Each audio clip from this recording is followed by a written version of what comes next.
que seja considerada uma escola inclusiva, essa escola vai precisar atender às necessidades educacionais especiais de seus alunos. Então, nos próximos slides, nós vamos ver quais as adaptações necessárias para que essa escola funcione como inclusiva. Sejam bem-vindos. Bom, a primeira pergunta que a gente faz é: a quem a escola tem que se adaptar? A escola tem que estar adaptada a todos os seus alunos.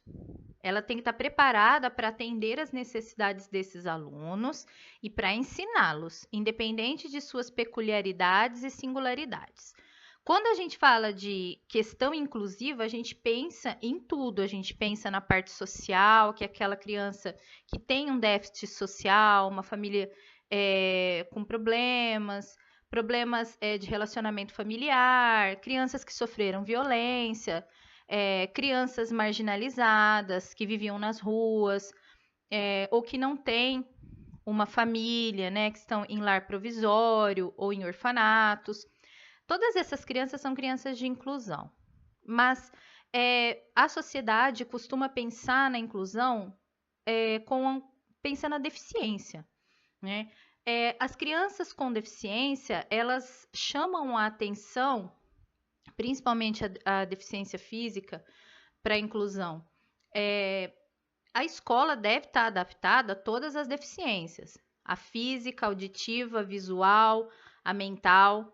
A escola deve estar adaptada a crianças obesas, que as pessoas obesas também estão incluídas na lei de acessibilidade, tá? Ou seja, o ambiente tem que estar adaptado para essas pessoas também, mas de uma maneira geral, a escola tem que estar pronta para atender às necessidades de todos os seus alunos. Se essas necessidades são educacionais especiais ou não, não importa. A criança tem que ser acolhida pela escola de qualquer forma.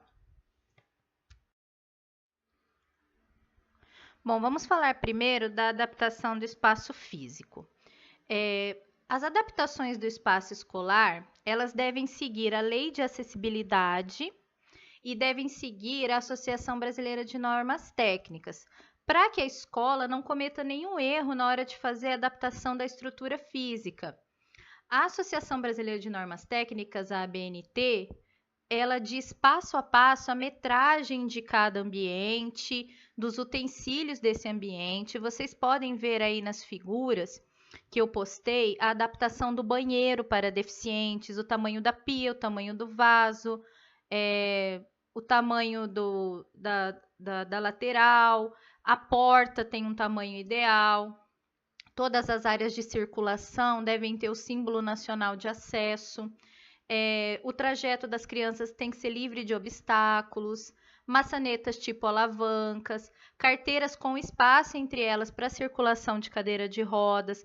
Todas essas adaptações têm que ser feitas pela escola, se a escola tem aluno cadeirante ou não, porque atualmente todas as escolas da rede de ensino regular precisam ter a acessibilidade.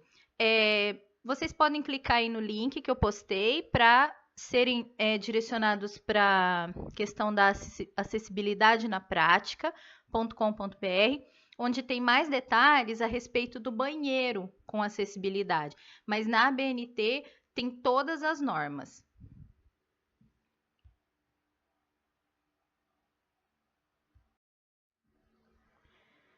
Tendo adaptações físicas, curriculares ou qualquer outra coisa, a escola inclusiva precisa colocar todas elas no seu projeto político-pedagógico, o PPP. Esse PPP deve descrever por completo, com detalhes, a estrutura física da escola, incluindo essas adaptações de acessibilidade, a comunidade que a escola está inserida e o tipo de alunado que ela recebe, inclusive os alunos com necessidades especiais.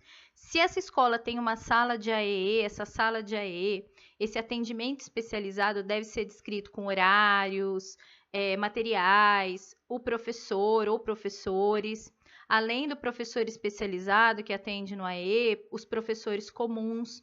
O currículo com toda a grade curricular, carga horária, ementas das disciplinas, objetivos, bibliografias.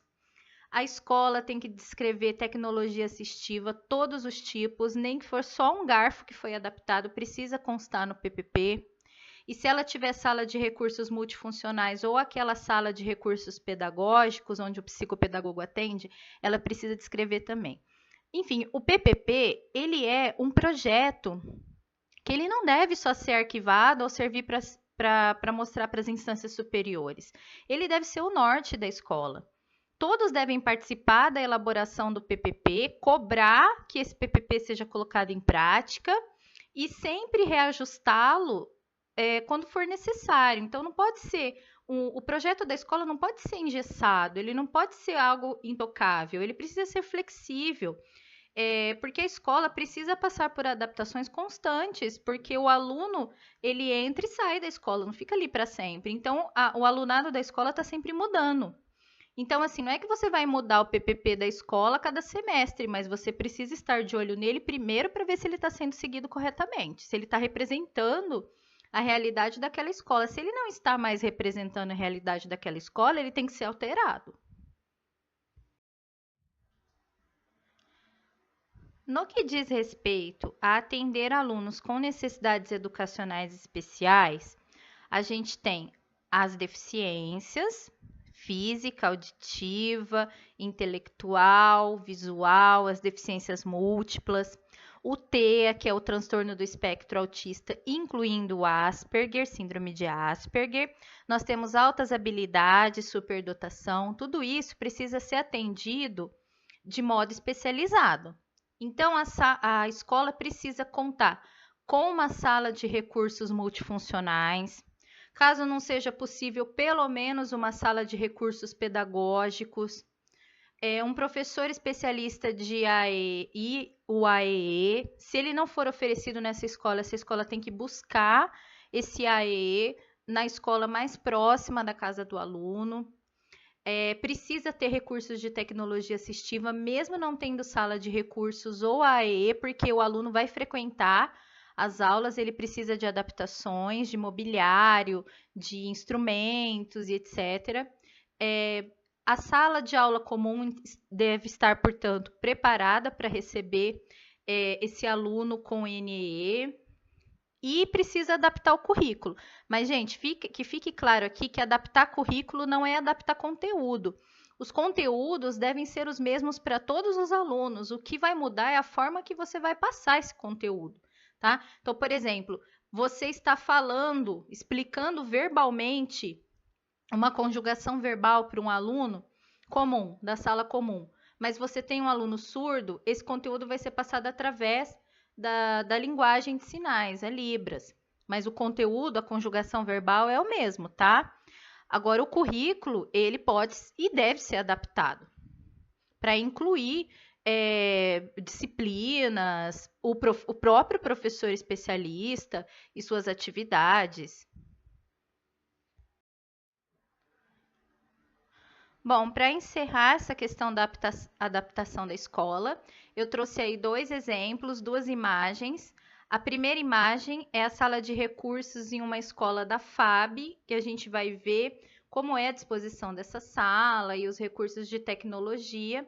Nessa sala de recursos tem atendimento educacional especializado, e vocês podem ver uma imagem do lado que é do Instituto ITARD, com atendimento educacional especializado de uma professora, uma criança.